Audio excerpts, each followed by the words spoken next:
All right, so welcome to the Meaningful Jobs podcast season one. I'm your host, Adrian, and today it's my great pleasure to welcome you guys, two distinguished guests in Stu and Trish.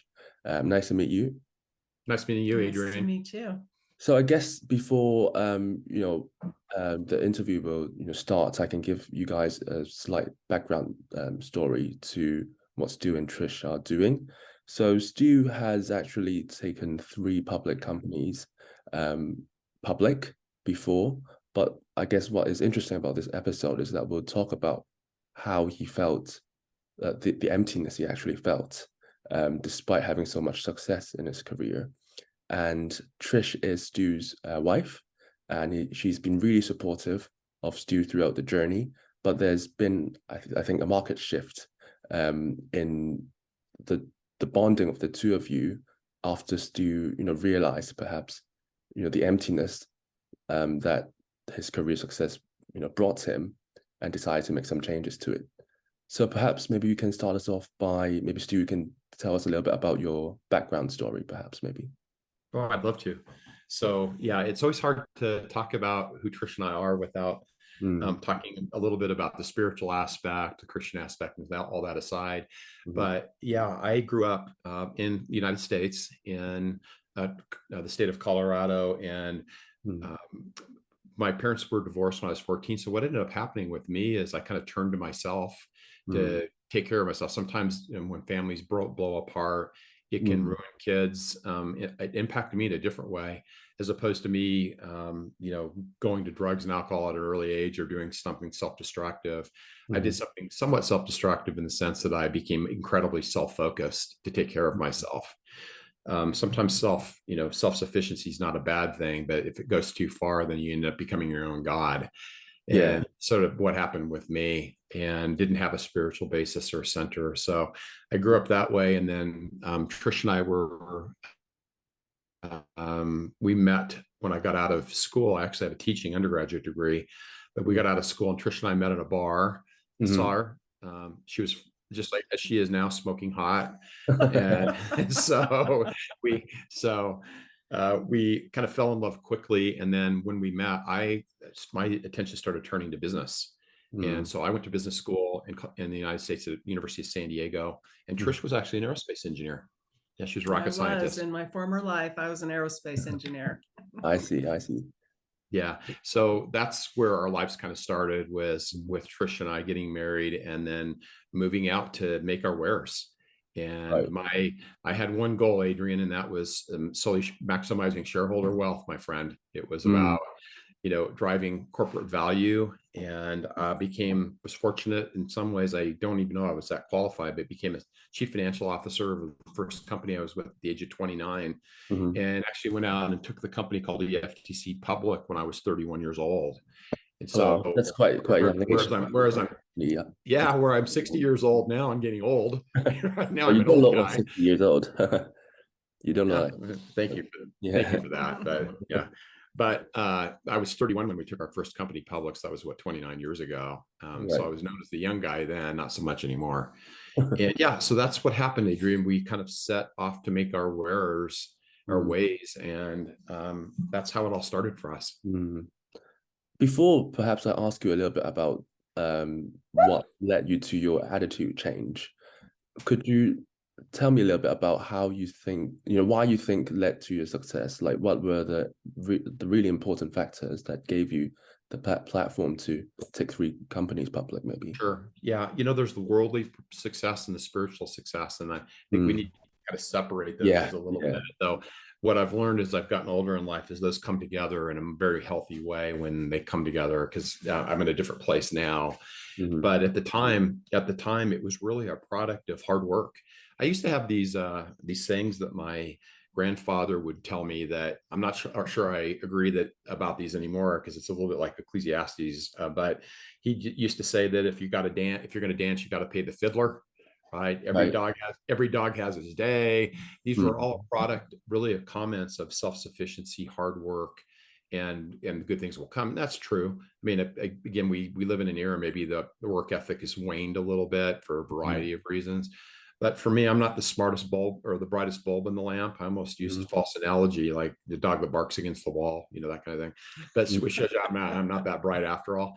But but Not too bad for somebody who, achieved quite a lot of success, I guess. well, I don't know. At least. So I bet you were asking why that was the case. I think it was a product of just hard work. Hard work. Right. I mean, I think Einstein said that, success is what, 99% or 1% inspiration, 99% perspiration. And I've never been afraid to work really hard. And I think that's part of it. I think character always comes through, and character in the world may be different than character from a spiritual point of view, but character, intellect, number 2, are you smart? And then skills, number 3. And if you have the character of hard work and the intellect to be able to pick things up, then of course the skills can follow, particularly in today's age, right? I mean, look at what we're doing here with the podcast. I mean, the changing technology and all the rest of it's just happening faster and faster and faster. So maybe the skills you have 10 years ago has nothing to do with the skills you need today. So actually, like, what kind of industries did you get quite a lot of working experience in, and perhaps what challenges you found? Yeah, my experience came solely in technology right out of the chute. I got out of business school and I went to work for a short period of time in the aerospace industry in the United States. I didn't like it. And my first executive role came in technology manufacturing. I did that for 8 years, where we went from a private company of about $25 million of revenues to about 1,400 people over around eight countries, with about $500 million of revenues. And not only did we go public, we had numerous secondary offerings, and that was all technology. And then from that space, I got into the telecom industry, moved from Colorado to the state of Washington in the United States, Seattle, which is kind of a technology hub. Went to work in investment banking for a short period of time to do mergers and acquisitions in technology, and then moved forward from that to become a CFO of a company called Isilon, which became a really big company, which is now part of Dell Technologies. So EMC, Isilon, if you see these huge data centers with the nodes, all of those nodes were created by Isilon Systems, which is now part of Dell Industries. So almost all of my business experience was in technology. Right. I guess obviously the technological scene a few decades ago is really different from where it is now, I guess. Well, you got that right. That's what I mean. I mean, literally, the things we thought were the leading edge technologies in the mid to early 1990s would all seem like brick and mortar now. But yeah. How would you say? So after a few decades, I guess in technology, how would you say you managed to stay on top of the industry? Like, because I've got a lot of friends who work in tech as well, but due to layoffs or due to other reasons, they might get left behind by the industry. So perhaps how did you stay on top, you think, at the top? Well, my story is a little bit different. Wrote the book Wall Street to the Well, and what the well is the growth from business into a spiritual life that can still be applied. And I can talk to you a little bit about what I'm doing even in technology today. But what happened with me is on the Isilon IPO roadshow, the initial public offering roadshow. And by the way, I was in London. Oh, okay. Yeah, I was staying at the Savoy Hotel halfway through an IPO roadshow. Wow. Where if you know how IPOs are done, initial public offerings, you're going around the world selling shares in the United States and then overseas. I was actually staying in the Savoy Hotel and I became a Christian. I was saved. And that was December of 2006. So that was what, 17 years ago? Whoa. But I was saved there. And so what ended up happening with me is after that, spiritual experience for me, after that salvation experience, a year later, I ended up going through all kinds of brokenness and difficulties. And then a few years later, actually went to seminary and ended up getting out of the technology world and built a church. So God used some of the experiences that I gained through the business world to build a church. And then recently in the last year, after 10 years of being a senior pastor, I'm back in the technology world again, working with a company called LifeVerse as co-founder and CFO. and board member, getting into Web3, next generation metaverse technology, and blockchain technology and things like that. That is the next leading edge of the next Web3 stuff. So it's interesting now because now I'm a Christian and getting back into the technology world. So how did I keep up with it for the last 10, 15 years? Not very well. Not very well. Not very well. That's right. I'm learning that some of the things that were going on in technology 10 years ago or 15 years ago, though I still have kept up to speed at some level, aren't hardly even relevant anymore compared to what the technology is going now, right? Yeah. So, yeah. Just that's out why of curiosity. that's why character and intellect are more important than skills. See, with character being a hard worker and working 80 to 100 hours to come up to speed, and then the intellect, again, that is God-given for us to be able to process quickly to catch up is so much more important than what you may know today.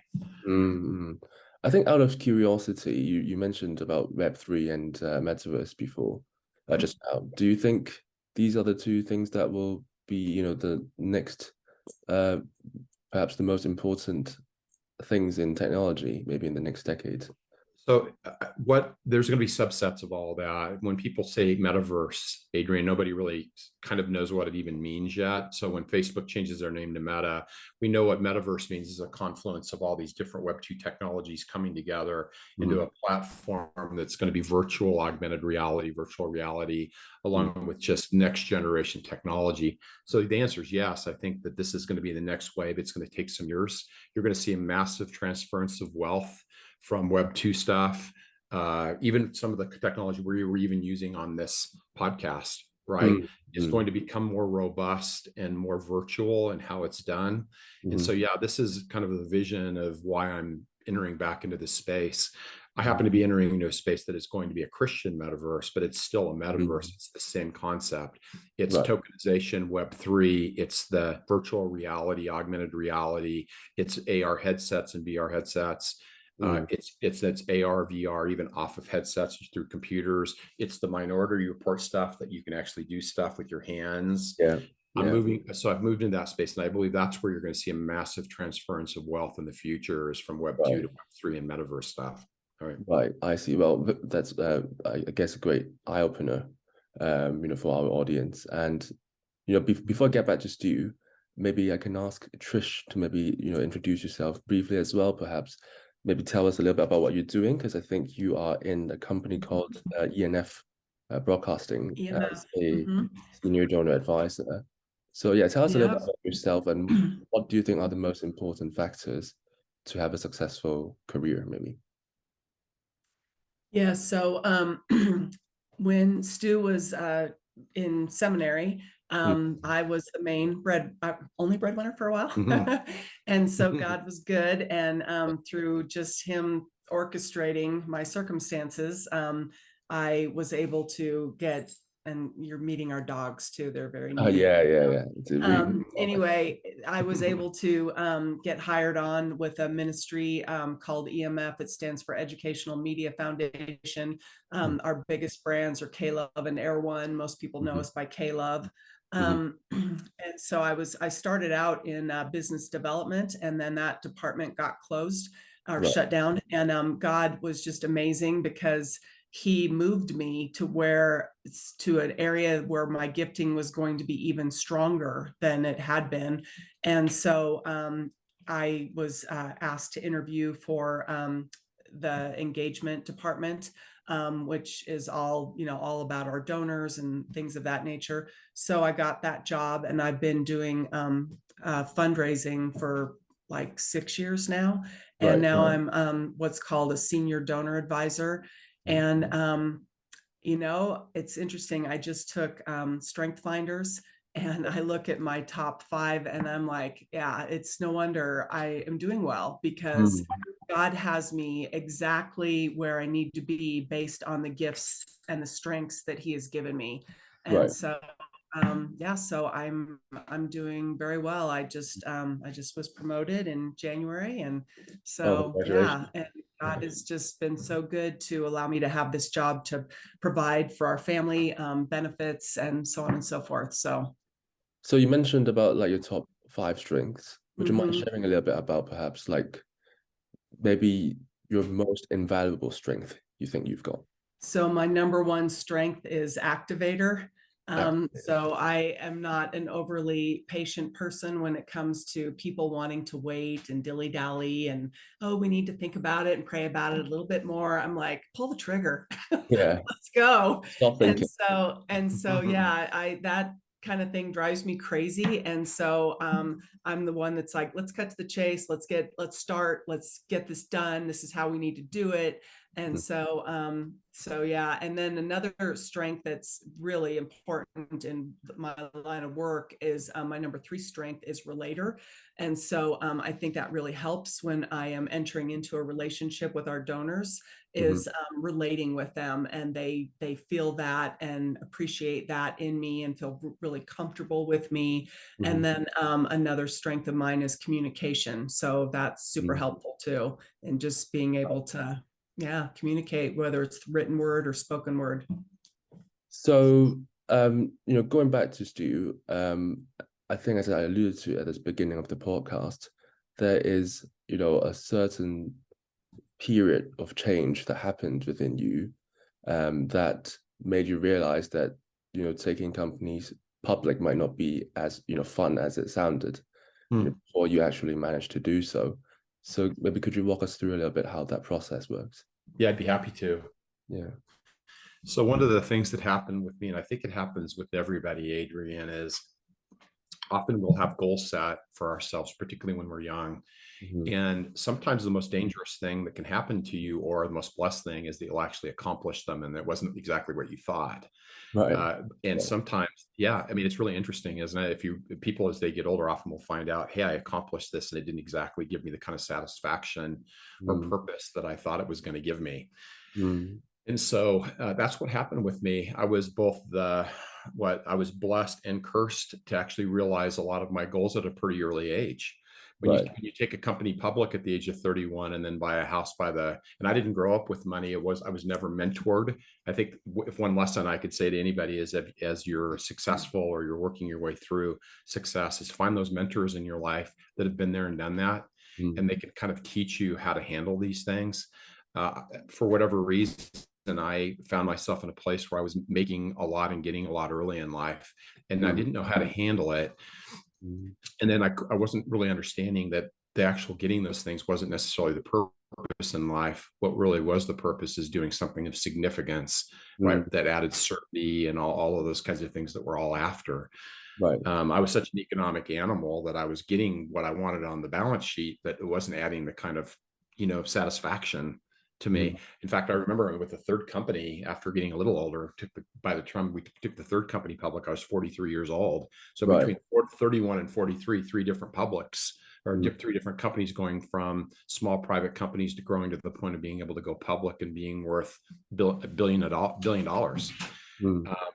I remember standing on the Morgan Stanley trading floor in New York City and looking up as we were getting ready to go public, and then seeing the stock pop from like $12 a share to 23 and being worth tens of millions of dollars, and thinking to myself, I don't even feel happy here. I don't even know why I'm doing this. Like, what was my purpose in this? And that's what ended up happening with me, Adrian, which was that, okay, if I'm accomplishing what I wanted, and yet I'm still feeling a sense of dissatisfaction in my life, what's the real purpose in life? What is it that we really should be working on? And that's where a recognition of significance and where significance comes from started to occur to me. And I was still a fairly young man. I remember I was 43. Like when I had my experience in London where I became a Christian, I was still a young man. 43, still a young man. Yeah, still young, yeah. Even 50, 60 is young, I think. Yeah. Well, thanks for saying that. I appreciate it. Right. I had to say that. Yeah, thanks, man. So that's what happened with me. So, and it happens, and it was disconcerting.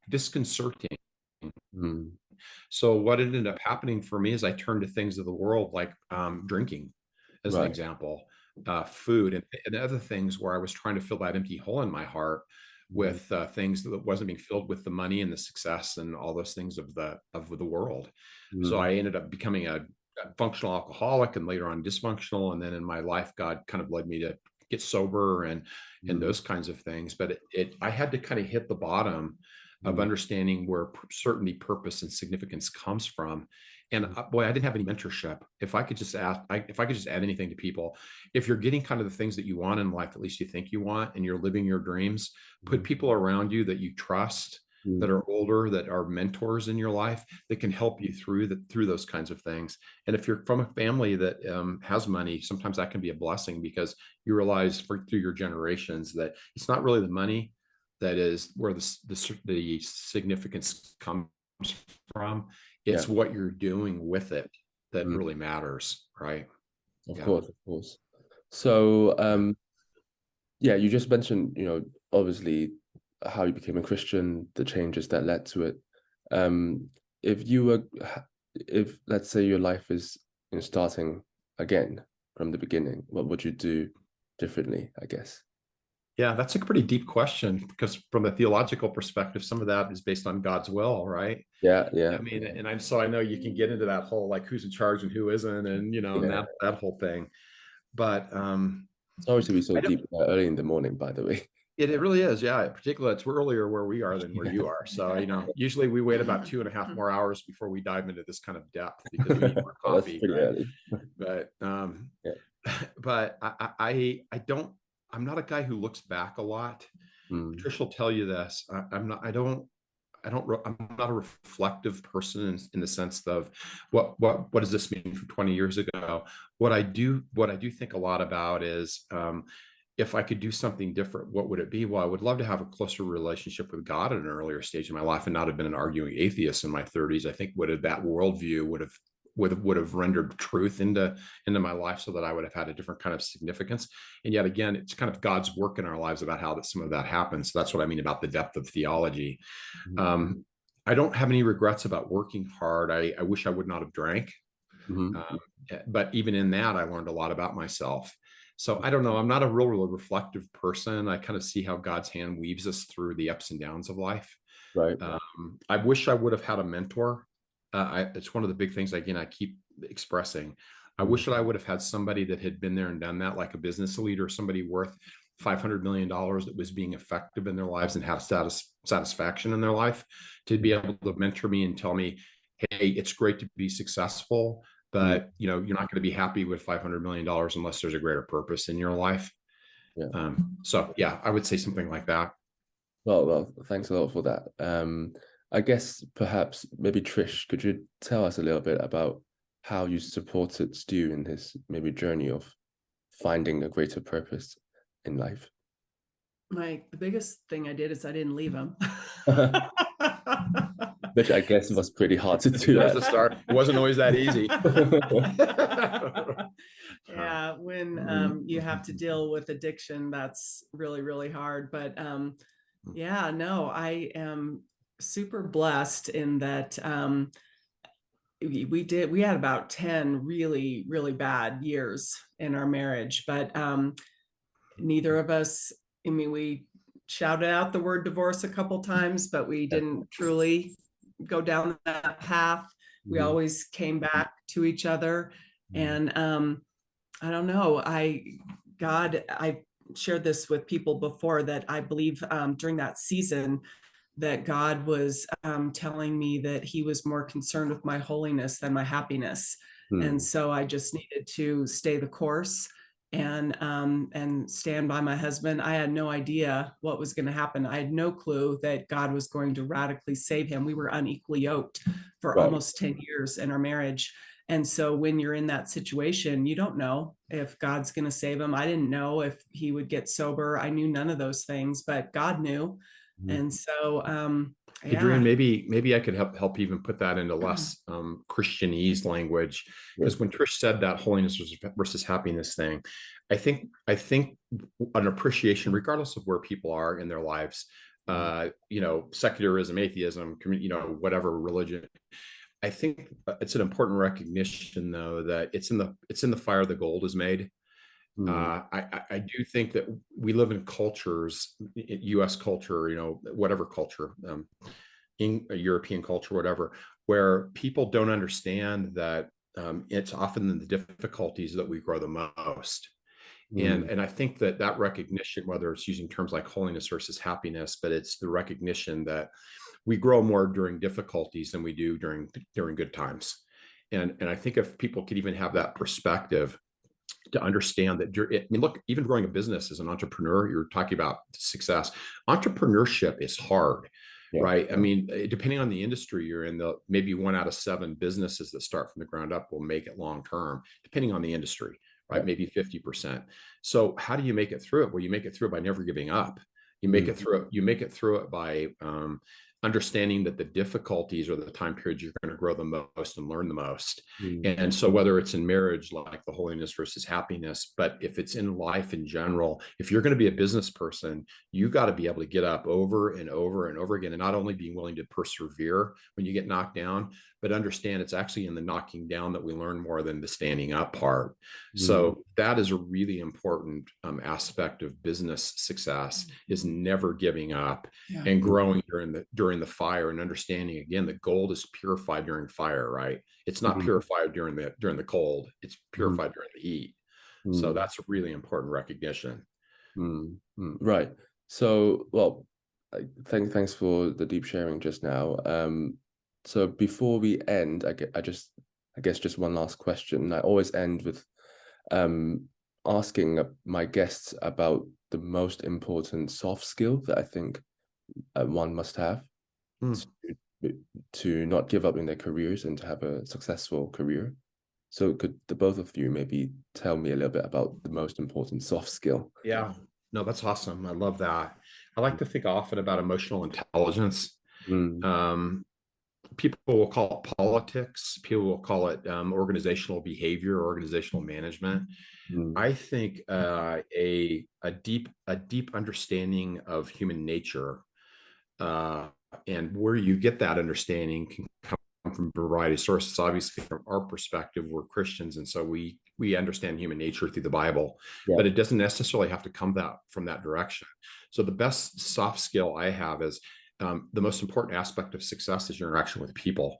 Then then you move into the processes and the whole system mentality and the tools that you use to be successful. So you have to better yourself in understanding who people are and how you interact with people and what motivates them. And that's a soft skill, right? That's instinct. A lot of that's instinct, but it's also a proper anthropology. It's a proper understanding of who people are. So I would say for me, that's an incredibly important soft skill, or those people skills. And you can learn those. Some people are better at it than others, right? Some people are more extroverted, introverted. I'm more of an introvert, but you can actually learn about people and learn how to deal with them. Right. How about I don't know